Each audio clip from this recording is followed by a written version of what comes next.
22 अप्रैल दोपहर के 2 बजे कश्मीर के पहलगाम इलाके में first time in the history of Kashmir और in the history of India tourist पे अटैक हुआ। इतना बुजदिलाना हमला किया गया उन कातिलों की तरफ से। ये बेसारन वैली थी जिसको मिनी स्विट्जरलैंड भी कहा जाता है, जिसमें 2000 से ज्यादा टूरिस्ट आए। अस्सलाम वालेकुम वरहमतुल्लाहि वबरकातुहू। उम्मीद है आप सब खैरियत से होंगे। मैं भी अल्हम्दुलिल्लाह अल्लाह का लाख लाख शुक्र एहसान खैरियत से हूँ। आज इंशाअल्लाह जिस वीडियो को रिएक्शन देने जा रहे हैं दोस्तों, बड़ी इबरतनाक वीडियो है। और जो हादसा हुआ है कश्मीर में, यह हम सब जानते हैं। तमाम वीडियो सोशल मीडिया पे वायरल है। इतना दर्दनाक जो हादसा हुआ है, तमाम बेगुनाह लोगों की जानें चली गई हैं। जो भी उनकी जो घूमने गए थे टूरिस्ट थे, वो बाहर के थे, कहीं के भी थे, अपने इंडिया के ही थे। और जान तो सबकी है जान। तो ये जो हादसा हुआ ये सब हम जानते हैं। आइए उसी टॉपिक पे ये हमारा वीडियो है। हमारे याजदान भाई ने कुछ ख़ास बातें बताई हैं इस वीडियो में ज़रिए से। तो आइए इस वीडियो को पहले हम लोग एंड तक देखते हैं, और जितना हो सके इस वीडियो को शेयर भी करिएगा। तो चलिए आइए पहले हम लोग वीडियो देखते हैं कि हमारे याजदान भाई का क्या कहना है इस वीडियो के ज़रिए से। और इनके चैनल का लिंक मैं डिस्क्रिप्शन बॉक्स में दे दूँगा। आप लोग उनके चैनल को सब्सक्राइब भी करिएगा और मेरी वीडियो को भी एंड तक ज़रूर देखिएगा और इसको शेयर भी करिएगा। चलिए पहले वीडियो स्टार्ट करते हैं, फिर इंशाल्लाह बात करते हैं। अस्सलामुअलैकुम एवरीवन, दिस इज यज़दान। 22 अप्रैल दोपहर के 2 बजे कश्मीर के पहलगाम इलाके में first time in the history of Kashmir और in the history of India tourist पे अटैक हुआ। इतना बुजदिलाना हमला किया गया उन कातिलों की तरफ से। ये बेसारन वैली थी जिसको मिनी स्विट्जरलैंड भी कहा जाता है, जिसमें 2000 से ज्यादा टूरिस्ट आए हुए थे। कोई अपनी शादी के बाद अपना हनीमून मनाने आया हुआ था, कोई अपने बच्चों के साथ आया हुआ था। सब अपनी फैमिलीज के साथ एंजॉय कर रहे थे और इनको कोई आइडिया नहीं था कि इनके साथ आके क्या होने वाला है। एग्जैक्ट 2:30 बजे कुछ टेररिस्ट आर्मी के भेस में लोगों के पास जाते हैं और उनसे उनका पूरा नाम पूछते हैं, और नाम पूछने के बाद किसी किसी को कलमा पढ़ने के लिए भी कहते हैं। और ये सब होने के बाद अगर कोई कलमा नहीं पढ़ पाता और या फिर उन्हें पता लगता है कि वो मुसलमान नहीं है, हिंदू है, तो उसको कत्ल कर देते हैं। ऑलमोस्ट 27 लोगों की जान गई है इस आतंकवादी हमले में। ये लिस्ट है उन शहीद हुए मासूम लोगों की जिनको इन आतंकवादियों ने बेरहमी से कत्ल कर दिया, जिनकी 6 दिन पहले ही शादी हुई थी। And he is a navy officer. और कर्नाटका से आए हुए मंजूनाथ राव, उनकी वाइफ के सामने उनके पति को बेरहमी से कत्ल कर दिया गया। और जब मंजूनाथ की पत्नी ने टेररिस्ट को बोला ना कि मुझे भी मार दो, तो आपको पता है उस उग्रवादी ने क्या कहा? उसने कहा कि मैं तुम्हें नहीं मारूंगा, तुम ये चीज जाके मोदी को बताना कि मैंने तुम्हारे पति को मार दिया। और कश्मीर का एक गरीब परिवार का सैयद आदिल हुसैन शाह, एक घोड़े वाला जो अकेला अपने घर में कमाने वाला था, वो कश्मीर का मुसलमान जब ये देख रहा था कि कैसे वो उग्रवादी नाम पूछ पूछ के टूरिस्ट को कत्ल कर रहे हैं, तो वो उनके पास गया। उसने उनको बोला कि तुम ये मासूम लोगों का कत्ल क्यों कर रहे हो? तो आपको पता है उसने उनकी बंदूक छीनने की भी कोशिश की। उसके दौरान उसको उन उग्रवादियों ने बेरहमी से गोली मार के कत्ल कर दिया। इससे आपको क्या समझ आता है? कोई भी समझदार इंसान ये समझ सकता है कि ये कोई हिंदुओं पे हमला नहीं था, ये हिंदुस्तान पे हमला था, ये हिंदुस्तान की एकता पे हमला था। उन उग्रवादियों को ये चीज बहुत अच्छे से पता थी कि अगर हम हिंदुओं का नाम पूछ पूछ के किसी को मारेंगे और उनके पत्नियों के सामने मारेंगे, सबूत छोड़ रहे हैं वो जानबूझ के कि उनकी पत्नियां बाहर जाके सबको ये चीज बताएं जानबूझ के कि उन्होंने नाम पूछ के हिंदू है इसलिए पूछ के मारा। इससे क्या समझ आ रहा है? और इससे नुकसान सबसे ज्यादा किसका होगा? क्या आपको समझ आ रहा है इसके बारे में? इसका नुकसान सबसे ज्यादा होगा मुसलमानों को, हिंदुस्तान के मुसलमानों को, क्योंकि सबको पता है कि अगर वो ये काम करेंगे तो हमारे देश का नेशनल मीडिया मुसलमानों के ऊपर टूट पड़ेगा। हमारे देश के पॉलिटिशियंस जो घटिया राजनीति करते हैं, कुछ पॉलिटिशियंस की बात कर रहा हूं मैं, अंडरस्कोर कुछ पॉलिटिशियंस जो मुसलमानों के बारे में जहर उगलते हैं, उनकी बात कर रहा हूं। उनको मौका मिलेगा और वो लोग मुसलमानों को आराम से जीने नहीं देंगे। और उसके अलावा जो कश्मीर का टूरिज्म पीक पे चल रहा था इतने सालों से, बेहतरीन तरीके से सुकून से चल रहा था, इस टेररिस्ट अटैक की वजह से कश्मीर में कोई भी टूरिस्ट अब जाने से घबराएगा। और आप देख लीजिए वहां पे कश्मीर की सड़कें सुनसान पड़ी हैं। और ये आतंकवादी हमले के बाद कश्मीर के लोगों ने कैंडल मार्च निकाला, उन्होंने लाल चौक पे आके प्रोटेस्ट किया, उन्होंने पुरजोर मजम्मत की इस कातिलाना हमले की। कोई भी कश्मीरी मुसलमान इस चीज को सपोर्ट नहीं करता, लेकिन हमारे इंडिया का नेशनल मीडिया क्या नैरेटिव चला रहा है आप देख लीजिए। ट्विटर पे आईटी सेल क्या चला रहा है आप देख लीजिए। हमारे देश का नेशनल मीडिया ये तो जरूर बता रहा है कि हिंदुओं का नाम पूछ पूछ के, उनका धर्म पूछ के उनको मारा, लेकिन वो हमारे देशवासियों को ये बिल्कुल नहीं बता रहा कि वहां पे जो 2000 लोग थे, वो जो भाग रहे थे, जो जख्मी हो रहे थे, उन लोगों को रेस्क्यू किसने किया? उन लोगों को सेफ्टी के साथ नीचे किसने पहुंचाया? अपने कंधों पे चढ़ा के किसने पहुंचाया? कश्मीरी मुसलमानों ने, वहां के घोड़े वाले मुसलमानों ने, वहां के व्यवसाय वालों ने, वहां के दुकानदारों ने, वहां के बिजनेसमैन ने। उन्होंने अपने घर खोल दिए, उन्होंने अपनी गाड़ियां दे दी, उन्होंने फ्री में खाना दे दिया, होटल्स ने अपने दरवाजे खोल दिए सब टूरिस्ट के लिए। ये हमारा देश का नेशनल मीडिया नहीं दिखा रहा है। और इसके उलट हमारे देश में अलग अलग जगहों पे कश्मीरी मुसलमानों के साथ ज्यादती हो रही है। उनको मारा पीटा जा रहा है। आप देख लीजिए ये न्यूज़। अस्सलाम वालेकुम वरहमतुल्लाहि वबरकातुहू। मेरा अभी वीडियो बनाने का एक ही मतलब है कि हमें हेल्प की जाए ताकि हम घर सेफली पहुंचे जाए। हम अभी कश्मीरी स्टूडेंट्स हैं जो अभी चंडीगढ़ में है, हमारे साथ बहुत ज़्यादा टॉर्चर किया जा रहा है, हमें बहुत ज़्यादा डराया जा रहा है, बहुत ज़्यादा हम डरे हुए हैं।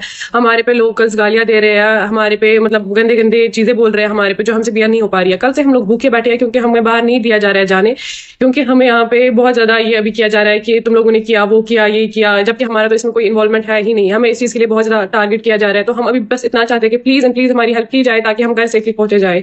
हम कैब नहीं कर सकते एयरपोर्ट तक, क्योंकि जो भी कैब ड्राइवर्स है वो यहाँ के लोकल्स हैं, हम उन पर ट्रस्ट नहीं कर सकते। हमारी कुछ स्टूडेंट्स के साथ हुआ अभी, जिनकी टिकट्स थी, उनको कैब से बाहर निकाल के मारा गया। जो मेरी फ्रेंड है वो भी कल एयरपोर्ट जा रही थी, तो उसको भी कैब से नीचे निकाल के मारा गया है। तो अब हम क्या करें? यहाँ पे रहा नहीं जा रहा क्योंकि भूखे बैठे हैं। कल से रात के 12 बजे यहाँ के लोकल्स आ रहे हैं, दरवाजा पीट रहे हैं, गालियां दे रहे हैं। हमने यहाँ के नेबर से हेल्प मांगी और वो बिल्कुल भी हेल्पफुल नहीं है। ये कश्मीर के लोगों की तरह बिल्कुल भी हेल्पफुल नहीं है, हमारी कोई भी मदद नहीं की जा रही है। It's a humble request, please हमारी हेल्प की जाए, please and please.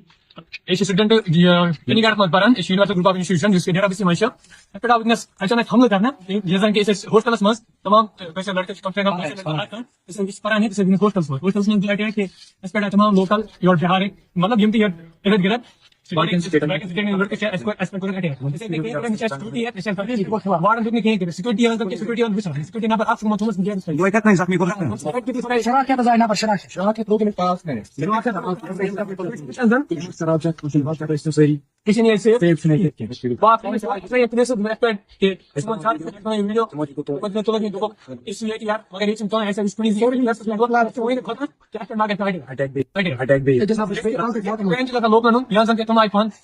Je nimmst du da, wie du nimmst du ja da. Sen jag nöjd för det. Det är Jim Trent och det t-shirt. Gå här.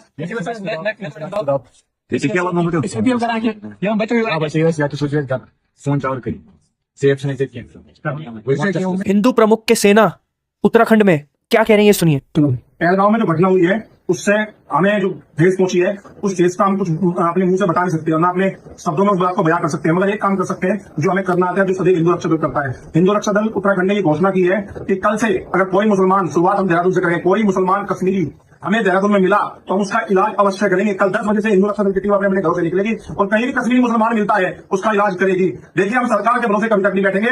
अब समय आ गया है कि घर से निकले। ये नपुंसकता की जिंदगी हमसे तो जी जाएगी ना, हम मर पाएंगे, मगर इलाज करने में हम कभी नहीं छोड़ेंगे। कल कोई भी कश्मीरी मुसलमान देहरादून में हमें कहीं भी मिलता है उसका अवश्य इलाज किया जाएगा। कश्मीरी मुसलमानों, कल 10 बजे तक का टाइम है, यहाँ से भाग जाओ, अन्यथा वो कार्रवाई होगी जिस कार्रवाई को तुम सोचने पर मजबूर हो जाएंगे। ये क्या कार्रवाई है?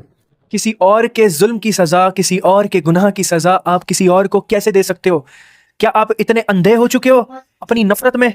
अल्लाह अकबर, इतनी ज्यादा नफरत। ये हमारा देश है, हम इसी मिट्टी से पैदा हुए हैं और हम इसी मिट्टी में जाएंगे। समझ आइए, बड़े शर्म की बात है, मुसलमानों को अपनी इनोसेंस प्रूव करनी पड़ती है। हालांकि जब मॉब लिंचिंग होती है, जब मुसलमानों को मार दिया जाता है, तब ये नेशनल मीडिया कहाँ होता है? तब ये अंधभक्त कहाँ होते हैं? तब ये लोग कहाँ होते हैं? कहीं नहीं होते। श्रीनगर लाल चौक में जब गोदी मीडिया अपनी फेक न्यूज फैला रहा था तो वहां पे लोगों ने उसको बेनकाब किया, गोदी मीडिया हाय हाय के नारे लगाए। लोगों ने क्या कहा? उन्होंने वहां से क्या है, हम बोल रहे थे मतलब हम से कहना चाहिए, ये वहां से उनको इशारा कर रहे हैं कैमरा बंद कीजिए। उन्होंने वहां पे लाइव कट किया और जैसे हमने बात खत्म की वो बोल रहा है चलो फिर से कीजिए। ये सरासर गलत है। मैं 100 किलोमीटर क्या है जज करने के लिए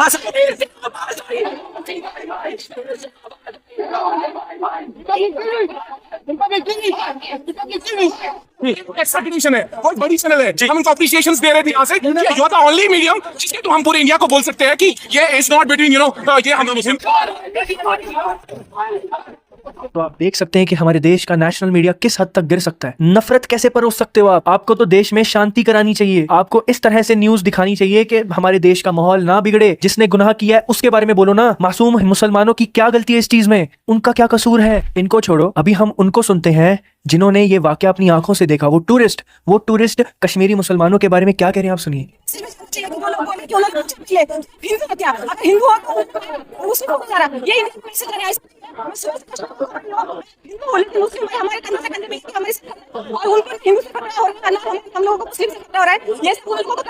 हमको भारतीय होने के नाते उनका जो इच्छा है यहाँ पे कश्मीर में लोग नहीं आना चाहिए, वो बताना चाहिए कि हर कश्मीरी वो हिंदू हो मुस्लिम हो वो पर्यटक के साथ है। हमारे ड्राइवर है, हमारे जब ये हो गया तो हम डर गए क्योंकि घर से फोन करने लगे। यहाँ पे तो हमारा फोन भी लगता है, यहाँ पे अलग सिम लेना पड़ता है पोस्ट पर। घर वाले पैनिक हो रहे थे, तो भाई ने हमें बोला कि एक बार हम हमारी जान दे देंगे लेकिन आपकी जान को कुछ खतरा नहीं होने। ये ये भाईचारा, ये इंडिया का, भारत का भाईचारा आबाद रहना चाहिए, भारत अखंड रहना चाहिए, ऐसा हमें लगता है। कोई जात धर्म नहीं रहता और पर्यटकों को भी कोई जात धर्म नहीं रहता। ये हम लोगों को बाहर जाना था घूमने के लिए फॉरेन, लेकिन हमारे पासपोर्ट नहीं निकला करके हम भारत में आए। तो ऐसा है कि यहाँ पे मुझे ऐसा नहीं दिख रहा है धर्म में कुछ, सब मानवता मानुष के साथ है, मानवता के साथ है। तो यही भाईचारा टिकना चाहिए, ऐसा मुझे लगता है। मैं मेघा शर्मा, कोटा राजस्थान से। मैं यहाँ श्रीनगर घूमने के लिए आई थी। कल हम श्रीनगर से पहलगाम की तरफ जा रहे थे, तो पहलगाम बस स्टैंड पर हमको पता चला कि वहां पर अटैक हुआ है और भगदड़ मची हुई है। तब हमें वहां पर एक कश्मीरी भाई मिले, ये हैं तनवीर मीर, कश्मीरी भाई हैं। इन्होंने वहां पर हमारी मदद करी। जिस प्रकार से बताया जाता है कि कश्मीरी लोग बहुत बुरे होते हैं, टेररिस्ट होते हैं, वो हिंदुओं को मारते हैं या उनके साथ गलत करते हैं, ऐसा हमें यहाँ कुछ नहीं लगा। इतने बुरे हालात में इन्होंने वहां हमें हेल्प किया। वहां से हमें अपने घर कश्मीर कुपवारा में इनका घर है कश्मीर में, वहां हमें ये लेकर के आए। इनके परिवार ने हमें बहुत अच्छे से रखा। 3 टाइम का हमें खाना पीना सब कुछ यहाँ पे खिलाया। बहुत हमें प्यार मिला। जैसा दिखाते हैं कि कश्मीरी लोग बहुत गंदे होते हैं, मार देते हैं, टेररिस्ट होते हैं, ऐसा यहाँ हमें बिल्कुल कुछ नहीं लगा। हम लोग उस टाइम इतने घबराए हुए थे। अब जब हम इनके साथ हैं, बिल्कुल हम कल से एकदम सेफ फील कर रहे हैं, वरना हम लोग काफी डर गए थे। अब हमें काफी अच्छा लग रहा है। इन्हें ऊपर वाला अच्छा रखे, सेहतमंद रखे। इन्होंने हमारी ऐसे वक्त में बहुत हेल्प करी। लोग इतना अच्छे हैं कि फील हो रहा है। बहुत अच्छे कश्मीर के लोग बहुत अच्छे। तब भी हम श्रीनगर से यहाँ पे आ रहे थे देने के लिए, तो हर एक पुलिस वाला पूछ रहा था कि आप कहाँ पे जा रहे हो और नंबर प्लेट लगा गाड़ी का। तो इसकी वजह से मुझे और मेरे फैमिली को बहुत पॉजिटिव फीलिंग आई। तो इसकी वजह से हम यहाँ पे, आपको विश्वास नहीं? हाँ, बहुत दिक्कत है इंडिया में। हाँ जरूर आएंगे, जरूर आएंगे। वहाँ की हॉस्पिटल कैसे किया? अच्छी थी, लोगों ने आपके साथ दिया? हाँ, तब हम लोग में जा रहे थे, तब बाकी पीपल बहुत अच्छे थे। पूछता है कि आप ठीक हो, आप कहाँ से आए हो, अब कहाँ से आए होंगे क्या? तो इसलिए अटैक हुआ कैसे पता चला आपको? तब हम गुलमर्ग भी गए थे, तो तब वापस आए थे। तब मेरे डैड ने बताया हमारी पूरी फैमिली को कि ऐसे ऐसा हादसा हुआ है। फिर हम पूरे डर गए थे, हमारी फैमिली क्या पूरे डर गए थे। फिर हम एक होटल में रुके थे खाना खाने के लिए। फिर वहाँ पे एक आर्मी वाला आया, नहीं क्या, हमारा आधा खाना हुआ था, वहाँ पे आर्मी वाला आया कि जल्दी निकलो यहाँ होटल से। तब हमारी पूरी फैमिली डर गए थे और मैं भी डर गए थे, नहीं क्या। फिर हम गए एक होटल में। फिर होटल से हम सवेरे यहाँ पे आए और यहाँ पे हमें पूरी पॉजिटिव फीलिंग आई। नहीं अभी नहीं। मेरा नाम है अंश है। मैं 8वीं क्लास में 8 क्लास में। हाँ मजा आया। हाँ कश्मीर का प्लेस बहुत अच्छा है। नजारा भी बहुत अच्छा है। ये छोटे छोटे बच्चे जो है वो कश्मीर घाटी से जो है वो जम्मू पहुंचे हैं और इनका साफ कहना है कि डर नहीं है। क्या कहेंगे मैम, किसी तरह का कोई डर नहीं? जिस तरह का ये हादसा हुआ, क्या कहेंगे हादसे के बारे में? क्या बहुत कहना है, अच्छा है। कश्मीर के लोग अच्छे हैं, बहुत अच्छे हैं। हमको उन्होंने बहुत मदद की सर, सबने बहुत मदद। वहाँ पे हमने देखा कि कई वीडियो जो है वो वायरल हुई है कि वहाँ पे फ्री में बहुत मदद की, खाना पानी जो है वो दिया वहाँ पे। हाँ सर, हमको बहुत मदद की। इस वीडियो को शेयर जरूर करिएगा उन लोगों से जो लोग मुसलमानों के ऊपर इस तरह से इल्जाम लगा रही हैं। एट लास्ट मैं सवाल पूछना चाहता हूँ हमारी गवर्नमेंट से, मोदी साहब से, अमित शाह से, हमारे राजनाथ सिंह से। सर मैं आपसे एक सवाल पूछना चाहता हूँ कि कश्मीर में 6 लाख से ज्यादा आर्मी है, हर जगह पे आर्मी तैनात होती है। आप कहीं भी कश्मीर में चले जाओ, आपको वहां पे जवान खड़े हुए जरूर दिखेंगे हर जगह पे। कोई भी ऐसी जगह नहीं है जहाँ पे ना हो। जब मैं कश्मीर घूमने गया था मैंने तो देखा था, इवन वो रुका के चेक भी करते हैं चेक पोस्ट पे सेफ्टी के लिए। लेकिन पहलगाम में जहाँ पे ये अटैक हुआ वहां पे 2000 लोग टूरिस्ट अपना एंजॉय कर रहे हैं और वहां पे एक आर्मी पर्सन नहीं, एक सिक्योरिटी गार्ड नहीं, कोई भी नहीं उनकी सुरक्षा के लिए, कुछ भी नहीं। ये कैसे पॉसिबल है? How it is possible? 1.5 घंटे तक एक इंसान मौत से जूझ रहा था, उसको मेडिकल ट्रीटमेंट की जरूरत थी वहां पे और उसके पास कोई फैसिलिटी नहीं पहुंची। क्यों? इसका क्या जवाब है? अगर उसके पास मेडिकल फैसिलिटीज पहुंच जाती तो शायद वो बच जाता। नीचे आर्मी थी पर ऊपर आर्मी क्यों नहीं थी? जहां पे इतने टूरिस्ट अकेले थे, क्यों भाई? ये बहुत बड़ा एक सवाल है। हालांकि अब उस जगह पे हर एक 10 मिनट के अंदर ऊपर से हेलीकॉप्टर गुजरता है और वहां पे फुल आर्मी तैनात हुई पड़ी है। बट पहले कहां थी आर्मी? ये एक बहुत बड़ा सवाल नहीं है? और ये आतंकवादी आते कहां से हैं? और अगर ये लोग दूसरे देश से आते हैं तो जाहिर है कि वो हमारे देश का बॉर्डर पार करके आते होंगे। तो ये कितना बड़ा इंटेलिजेंस फेलियर है कि कोई हमारे देश के अंदर घुस रहा है। और ये हाउ इट इज पॉसिबल? ये कितनी बड़ी बात है कि हमारे देश के अंदर कोई कैसे घुस सकता है और वो भी terrorist. How it is possible? और हमें पूछना चाहिए ये हमारे देश के गवर्नमेंट को, हमारे देश की एजेंसीज को, हमारे देश की आर्मी को, और हम ये पूछ रहे हैं मुसलमानों को। ये मुसलमान की गलती है कि वहां पे जो अटैक हुआ, ये कश्मीरी मुस्लिम्स की गलती है वहां पे जो अटैक हुआ। अल्लाह अकबर, इनको थोड़ा सा भी डर नहीं लगता कि ये किस तरह से जुल्म कर रहे हैं? ये मेरा सवाल है being a tax payer of this country. और ये सब हिंदुस्तानियों को सवाल होना चाहिए कि इस तरह से कैसे कोई उग्रवादी आतंकवादी संगठन हमारे देश के अंदर एंटर हो सकता है। और अगर हो रहा है तो ये बहुत बड़ा फेलियर है हमारे देश के लिए, हमारे देश की एजेंसीज के लिए। हम विश्व गुरु हैं, पर कैसे विश्वगुरु है कि अगर हमारे देश के अंदर कोई दूसरे देश से उग्रवादी आ गया, कितनी बड़ी बात है। तो दोस्तों, ये था हमारा एक्शन जो आपने देखा, जो कश्मीर में जो हादसा हुआ है, दर्दनाक हादसा हुआ है, और उसमें तमाम बेगुनाहों की जान चली गई। जो बेचारे टूरिस्ट थे, मासूम थे, कुछ नहीं किया था उन्होंने, बस वो घूमने गए थे और उनके साथ ये दर्दनाक हादसा हुआ है। बड़ी गलत बात है ये, बेगुनाहों की जान गई है। आपको इस पूरी वीडियो में कुछ भी अच्छा लगा हो या जो भी आपकी राय हो, हमें अपनी कीमती राय कमेंट बॉक्स में ज़रूर बताएं, और मिलेंगे हम आपसे नेक्स्ट वीडियो में। तब तक के लिए अस्सलाम वालेकुम वरहमतुल्लाहि वबरकातुहू।